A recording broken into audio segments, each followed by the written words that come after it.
La Agenda 2030, más o menos todos sabemos, es una creación de algunos ilusos, no sé, gente que no estaba en sus cabales cuando la planteó, de las Naciones Unidas. Porque plantea 18, 19 medidas o metas a los cuales arribar, que para arribar a esas 18 metas tienen más o menos 160 o 170 recomendaciones, y las metas son lo que nunca va a ocurrir en el mundo. Ellos lo quieren lograr en 5 años o en 7 años, que es terminar con la pobreza, terminar con el analfabetismo, terminar con el cambio climático, terminar con la contaminación ambiental, que todo el mundo viva bien, que nadie se muera, que nadie se enferme, no sé, un cuento de hadas. Es un cuento de hadas que le sirve a las Naciones Unidas, a los países que organizaron todo esto, para involucrarse en las legislaciones nacionales de los países y decirles: si ustedes cumplen con esto, o para cumplir con esta meta, ustedes tienen que hacer esto, esto otro y esto otro. Entonces buscan un gobierno mundial, gobernado no por las Naciones Unidas, sino por algún grupos de intereses económicos que están detrás de esto, que son los que nos mantienen. Y hay lamentablemente más de 100 países o 120 países con gobiernos serviles. Uruguay está en ese pelotón. Los actuales, los que estuvieron y los que vienen, porque todos hablan del tema, o sea que están todos alineados. Que vaya a saber a cambio de qué beneficio, porque algo recibieron a cambio, quieren poner a Uruguay en esa línea. Por lo tanto, en lo particular, no creo en las Naciones Unidas. Fue un organismo que siempre critiqué. No creo en la Agenda 2030, es una aspiración de deseos. Y bueno, y lo que tenemos que hacer es evitar que los gobiernos, intentar evitar, con los recursos que uno tiene, difundir en qué consiste, hacerle ver a las personas que en Uruguay la mitad de esos temas que plantea ya los resolvió, y que los otros problemas que Uruguay no resolvió los podemos resolver nosotros tranquilamente. Y por lo tanto rechazar este tipo de emprendimiento que no nos suma nada. O sea, nadie nos va a venir a decir a nosotros lo que nosotros ya hicimos, cuando hay 170 países en el mundo que están atrás nuestro. Respecto al tema de la cultura woke, que todo el mundo sabe lo que es, no lo voy a desarrollar, o sea, ¿qué implica el concepto? Bueno, es una nueva forma de dividir. Los que mandan, aquello que decían los romanos, ya está todo escrito, ¿no? Los romanos decían pan y circo. Bueno, acá el pan es la comida, el circo es el fútbol, por ejemplo hoy. Dividir para reinar, ya lo dijeron ellos en el año 500 después de Cristo. Y bueno, y estas son cosas para dividir: derecha, izquierda, hombre, mujer, negro y blanco, asiático y europeo, oriental y occidental. Como todo eso se agotó, todas esas divisiones que nos dividieron ya están superadas, buscan ahora dividirnos por un tema cultural. Entonces buscan el tema sexual, de que no hay hombres y mujeres, que la naturaleza no existe, que la biología se equivocó, que en realidad todo el tema sexual es cultural, que uno puede nacer con un organismo pero sentirse distinto. La gran libertad, la explosión de derechos, que eso es positivo, una cara positiva. O sea, reconocerle derechos a minorías, eso forma parte de eso. Las minorías, es más, las constituciones existen para proteger a las minorías. Esa es la explicación de que haya constitución. Entonces muchas minorías que fueron relegadas por temas sexuales, raciales, con esta nueva cultura han logrado, y eso sí, es lo único que aplaudo de todo esto, que acompaña al menos, que se respeten los derechos de todo el mundo, sea lo que sea. Lo que no acompaño claramente es que la identidad sexual de una persona o la identidad biológica sea cultural. Es un tema de la naturaleza. En la naturaleza hay macho y hembra, hombre y mujer. Y eso, por más que uno se sienta lo que se sienta, va a seguir siempre siendo eso. Claro, después lo que uno hace en su vida privada con todo esto es absolutamente libre, es legítimo, está muy bueno que exista y que las personas puedan resolver. Pero lo que está malo es que se utilicen esa herramienta para dividir. No hay que dividir. La gente no tiene razones para estar dividida, pero hay gente que son las que gobierna, que cuanto más divididos estén, mejor les sirve. Bueno, el Foro de San Pablo creo que nació en la década del 90, no estoy demasiado seguro, pero nació como una aspiración de yo diría, aglutinar en una ciudad, en San Pablo, y en una estructura que es el foro, a partidos políticos, organizaciones sociales y culturales de izquierda. Cuando esto nace, la izquierda no había ocupado muchos gobiernos en América del Sur, pero el foro permitió que los partidos de la llamada izquierda, que ya no existe, porque los gobiernos de izquierda, los países que menos progresan son los que tienen partidos progresistas en el gobierno, que eso lo demuestró Argentina, Venezuela, Bolivia, Ecuador. Cuando estaban estos partidos eran los que menos progresaban. Han destruido la economía, la cultura, la sociedad de esos países, pero aglutinan eso. El Foro de San Pablo aglutina partidos de izquierda, en el cual les facilita o les permite o les da herramientas para instalar partidos mal llamados de izquierda, de la vieja izquierda, en todos los gobiernos de América del Sur. Eso funcionó, tuvo su resultado. Hasta hoy, ¿no? Los integrantes del foro de San Pablo defienden las dictaduras si son de izquierda, apoyan la dictadura si son de izquierda. En el Uruguay no existía el foro, pero acá cuando se dio el golpe el Partido Comunista lo salió a apoyar si eran de izquierda. Cuando se dio cuenta que no eran de izquierda se dio vuelta. ¿Qué consecuencia tiene para Uruguay? Y bueno, la consecuencia que tiene es que tienen mucho dinero y que se involucran en las políticas nacionales de todos los países y financian los partidos de izquierda de todos los países. Entonces hay una lucha, yo diría, desigual. Han reunido muchísimo dinero para subsidiar a sus partidos en todas las regiones. Entonces se involucran en la educación, en la política, compran sindicalistas, compran políticos. No es que no quieren dinero, sino que atraen. Y eso después, esas ideas las tratan de difundir en los gobiernos nacionales de cada uno de los países que se integraban ahí. Hoy creo que el Foro de San Pablo ya está medio en retirada, y está el Foro de México o de Puebla, no sé, ya se trasladó, pero es lo mismo. La idea es tener un centro latinoamericano en el cual todos los movimientos llamados de izquierda estén aglutinados para lograr sus objetivos, que es llegar al gobierno y en lo posible no dejarlo nunca más. Más o menos eso es la idea que yo tengo. Para mí no es un fenómeno. Lo que pasa es que esta pregunta está re bien, porque yo lo que digo es lo siguiente: la izquierda se ha adueñado de la ética. Esa palabra es clave. La izquierda se ha adueñado de la ética. ¿Qué es la ética? La ética, en una definición yo diría escolar, es lo correcto. Lo que está bien es la ética. La ética es una rama de la filosofía, ¿no? El primero que habló de ética fue Aristóteles, pero dejando de lado el origen lejano, hace 300 años antes de Cristo, hoy la ética, si hay que decirle a un niño que es la ética, decirle, la ética es lo que está bien. Entonces, curiosamente, todos estos dirigentes, estos políticos que se nombran acá, parece que fueran malos. Es decir, cuando uno... En el Uruguay es más fácil ser Galeano que Octavio Paz. Es más fácil ser Benedetti que Vargas Llosa. Sin embargo, todos son unos fenómenos escritores, pero es más fácil ser de izquierda que de derecha. Entonces, acá yo podría poner, ¿qué opina usted de la aparición de Lula, Chávez, Kirchner, Correa en Ecuador? Sin embargo, esa pregunta no se hace. ¿Por qué? Porque parece que lo correcto es que aparezcan esos personajes nefastos y lo malo es que aparezca un Trump, Bolsonaro, Milei y Bukele, que llegaron al poder porque la gente los votó. Entonces, esta gente, que a mí ni me suma ni me resta, lo que hacen es dar una solución de gobierno distinta a los otros. Pero estos nombres ya nacen como gente, como que la gente que apoya a Bolsonaro, Trump, Milei y Bukele son malos.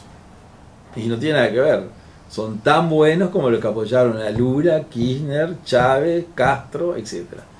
Pero hay un mensaje de que si vos no estás alineado a esos presidentes que yo acabo de nombrar, lo otro es malo. Esto no es un fenómeno. Yo no entiendo que sea. ¿Qué opina de los fenómenos Trump? No opino nada. Trump es un político que se presentó a las elecciones y las ganó. ¿Por qué la ganó? Porque el pueblo lo votó. ¿Por qué el pueblo lo votó? Porque no estaba de acuerdo con lo que pasaba en Estados Unidos. ¿Qué pasó con Bolsonaro? es un político que se presentó en las elecciones y que ganó las elecciones limpiamente. Y que no sé si las perdió limpiamente. Yo creo que Lula no las ganó limpiamente a las elecciones. Tengo mis dudas. Pero pensemos que las ganó con ley. No se olviden que Lula está libre por un error procesal, no porque no sea un corrupto. Es decir, para que ustedes me entiendan, Lula está libre porque un divorcio se presentó en un juzgado de aduana. Entonces la aduana hizo todo el divorcio y la Corte Suprema dijo, no, pero un divorcio no puede ser en un juzgado de aduana, tiene que ser un juzgado de familia. No es eso lo que pasó, pero eso fue lo que le pasó a Lula. Hicieron todo un proceso y después la Corte Suprema dijo, no, pero se equivocaron de juzgado. Entonces no es que Lula no cometió ni un delito, ni que no sea un corrupto, ni un ladrón. El juez que lo juzgó no lo podía juzgar, por lo tanto el proceso es nulo. Y como no se puede juzgar dos veces a una misma persona por el mismo delito, no se juzga más. Ese es Lula, ¿no? Entonces, Milei es un presidente que ganó con los votos. Históricamente ningún presidente argentino tuvo los votos de Milei. O sea que es el presidente que ganó las elecciones libres con la mayor cantidad de votos de la historia. Así que me parece notable que haya sucedido. Y Bukele lo mismo. Creo que tiene el 90% de aceptación. Entonces, la pregunta no son por qué estos son fenómenos. Esto es lo normal. Nada más que la gente a veces vota uno y a veces vota otro. Bueno, el gobierno cosa que el gobierno no se ha dado cuenta. Es decir, el gobierno de la coalición republicana resolvió decenas de temas muy importantes. Pero parece que ellos no se dieron cuenta, entonces no hablan de lo que hicieron. Capaz que por eso pierden las elecciones. O sea, hablan de si Orsi va a un debate, que no le interesa a nadie si Orsi va a un debate. Orsi no tiene nada que decir. Si Bianchi miente, si la hermana de Ripoll le cortaron la luz, si Astesiano dio un pasaporte o 3. Todo eso es el circo de los romanos. Ahora no hablan de todo lo que hicieron. Este gobierno por lo pronto aprobó la LUC. La LUC resolvió decenas de temas que el Frente Amplio se opuso. No voy a enumerarlo, tiene 400 artículos la LUC. Entonces, decenas de temas que estaban graves, esa ley los resolvió. Ahora parece que nadie habla de eso y de eso hay que hablar. El tema de los cincuentones, que son miles de personas que van enganchadas en un tema jubilatorio que tiene 20 años, lo resolvió este gobierno. El tema del crédito social, la usura de los prestamistas, que sigue existiendo, pero se creó un plan que en 15 días se afiliaron 110.000 personas que resolvieron su tema, porque el plan les resolvía el tema. Es decir, las deudas se llevaron a su origen sin monto, sin multa, sin intereses, a pagar en 32 cuotas con monto fijo. O sea que ahí un problema. El tema de los deudores del banco hipotecario, un problema eterno, que todos los gobiernos la fueron tirando para adelante. Desde que el banco quebró en el año 2002, Valle no lo pudo resolver, el Frente en 15 años no lo resolvió. ¿Quién lo resolvió? Este gobierno. Se arreglaron todos los temas de los deudores en UR del banco hipotecario. Algunos tienen que seguir pagando algo, otros se les reconoció que cancelaron la deuda, etcétera, etcétera, etcétera. Se creó el Ministerio de Ambiente. Todo el mundo habla de ambiente, pero nunca nadie lo crea. Este gobierno crea el Ministerio de Ambiente. Y así una enorme cantidad de leyes, de cosas para mí positivas. ¿Qué fue lo negativo? Porque si no, no me da el tiempo. ¿Qué es lo que hizo mal?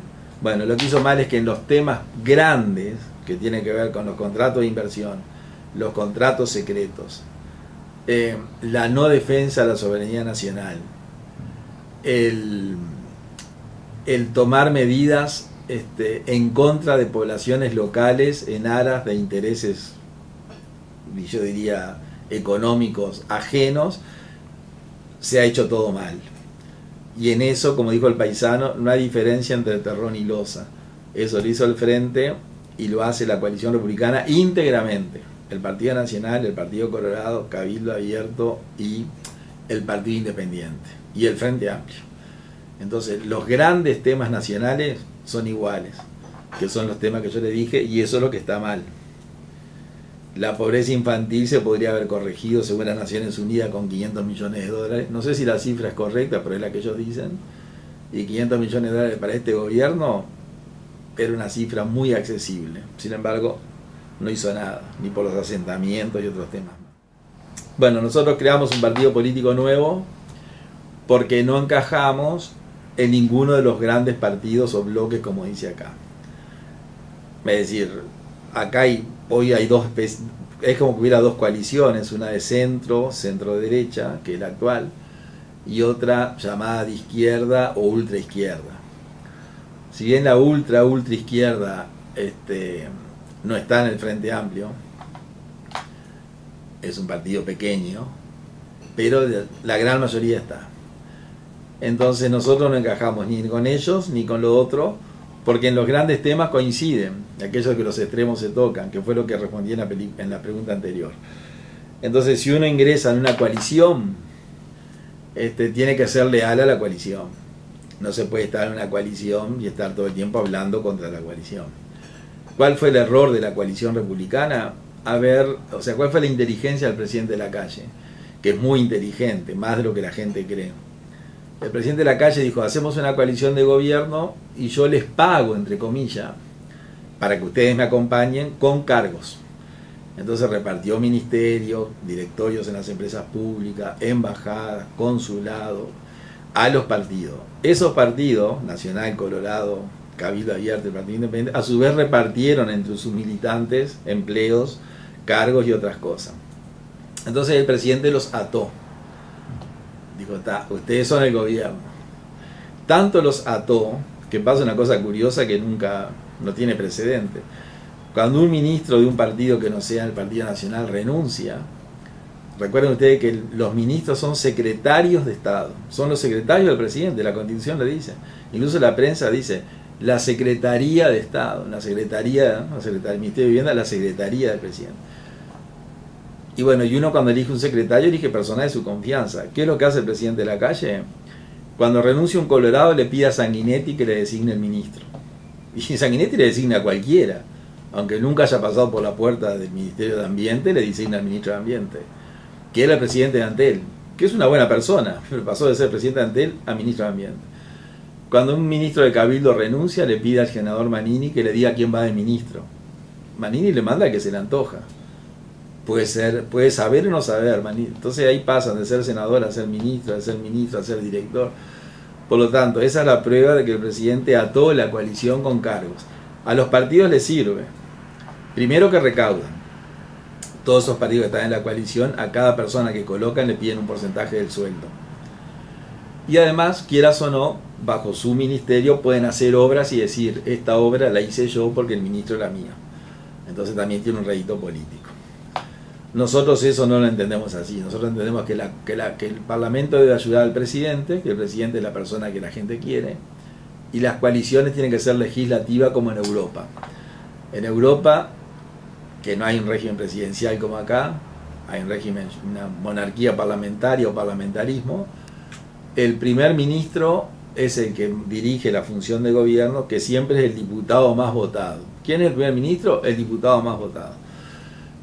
Y ese primer ministro logra acuerdos parlamentarios, es decir, se consigue el apoyo del Parlamento. Entonces, mientras tenga apoyo del Parlamento, está de primer ministro, pues está en un periodo 2, 3, 4, 5, como Angela Merkel, que tuvo 20 años. El día que pierde el apoyo del Parlamento, tiene que renunciar y se llaman a elecciones en cualquier momento. Tiene un sistema muy curioso. Acá lo que hay que hacer es una coalición legislativa. Y cuando el Poder Ejecutivo envía un proyecto de ley, ver proyecto a proyecto. La coalición legislativa implica no aceptar cargos en el Poder Ejecutivo y mantener la libertad. Entonces los partidos son libres. Claro, no hay puestos para repartir, no hay cargos para repartir, pero el partido nuestro no busca el reparto ese. Bueno, la sexta pregunta. ¿Qué será mejor para el país que la gane el Frente de la Coalición Republicana? Bueno, aquí claramente hoy, en la década que estamos, 2024, hay dos bloques. En la década del 90 había tres.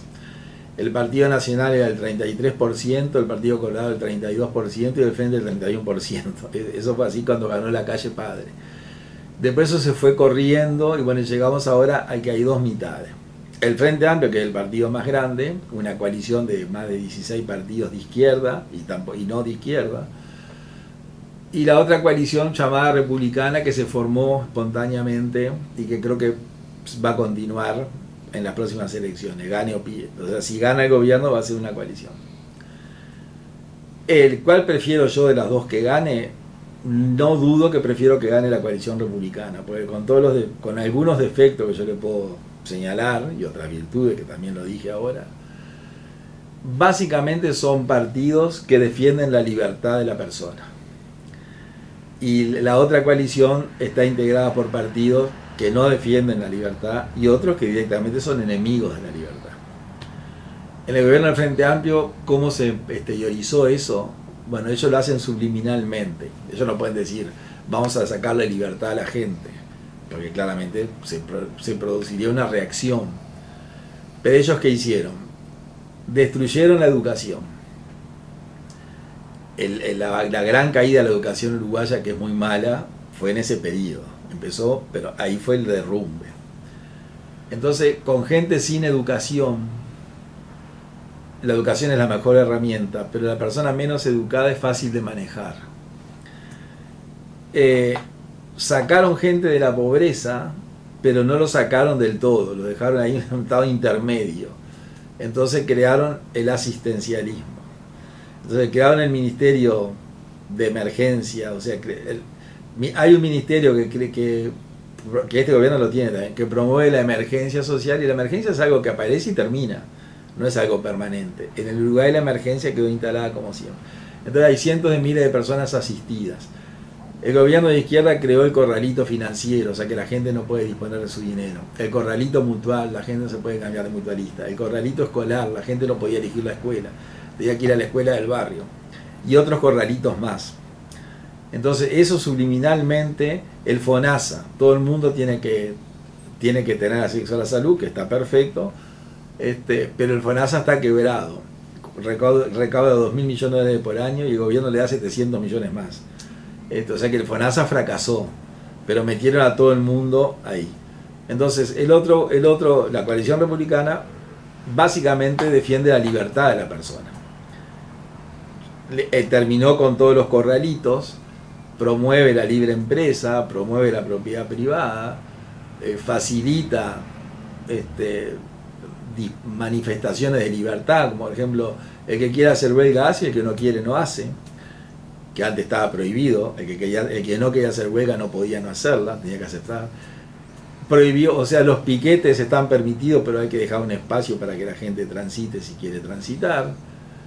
Jerarquizó la función policial, la izquierda disminuyó la función policial, ya jerarquizó la delincuencia, y eso es así. Está en contra de todo lo que ahora hay una ley de asistencia a la persona que se está muriendo en la vía pública, y ellos prefieren que se muera, lo dicen así, aunque lo asistan. Entonces están en contra de que asistan al que está moribundo, y la solución es que si no lo asisten se muere. Entonces claramente ante un partido que promueve eso y que está integrado por algunos partidos cuya ideología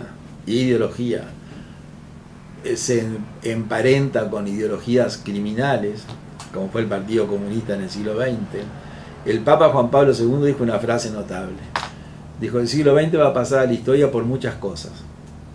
Una de las cuales es por ser el siglo en el cual la civilización occidental y cristiana asesinó al mayor número de personas.